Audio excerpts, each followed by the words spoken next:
মানুষ পরিবার পরিজন নিয়ে সংসার চালাবার জন্য আপনারা যেই বেতন পান তা দিয়ে আদৌ পরিবার চালানো সম্ভব না।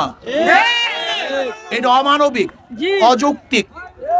আজকে বাংলাদেশের হাজার হাজার কোটি টাকা লুটেরারা লুট করে নিয়ে গেছে, হাজার হাজার কোটি টাকা পাচার করেছে, হাজার হাজার কোটি টাকা ধ্বংস করেছে, ব্যাংকগুলিকে লুটপাট করে তছনছ করে দিয়েছে। অথচ আজকে আমাদের গ্রাম পুলিশ কিন্তু তারা আজকে ক্ষুধার তাড়নায় আজকে রাস্তার মধ্যে শুয়ে আছে। তাদের অধিকারের জন্য তারা আজকে রাস্তার মধ্যে আছে, এই গরমের মধ্যে, রৌদ্রের মধ্যে। আমি সরকারকে বলবো, অন্তর্বর্তীকালীন সরকারকে বলবো, অচিরেই আপনি আমাদের গ্রাম পুলিশের ন্যায্য যে দাবি আছে সেই দাবিগুলো মেনে নেন এবং আমাদের গ্রাম পুলিশকে জাতীয়করণের ব্যবস্থা করুন।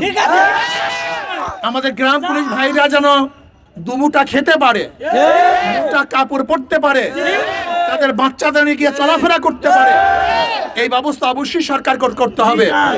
এর জন্য ইনশাআল্লাহ আমি এখানেই নয়, আমি আপনাদের পক্ষে সব জায়গায় আওয়াজ তুলবো, আপনাদের পক্ষে থাকবে ইনশাআল্লাহ। এবং ইনশাআল্লাহ আপনাদের দাবির সাথে আমি একত্রতা ঘোষণা করলাম। ইনশাআল্লাহ আপনার দাবির সাথে আমরা আছি, ইনশাআল্লাহ আমরা থাকবো ইনশাআল্লাহ। কাজী ইনশাআল্লাহ দোয়া করেন।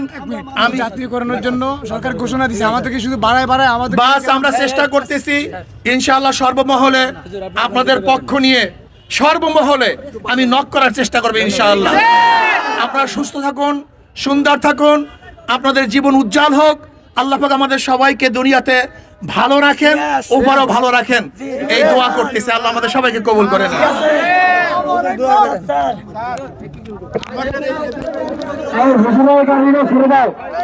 তোমরা আগের মতো রাস্তা প্রয়োগ করো, শুধু হুজুরের গাড়িটা ছেড়ে দিচ্ছি।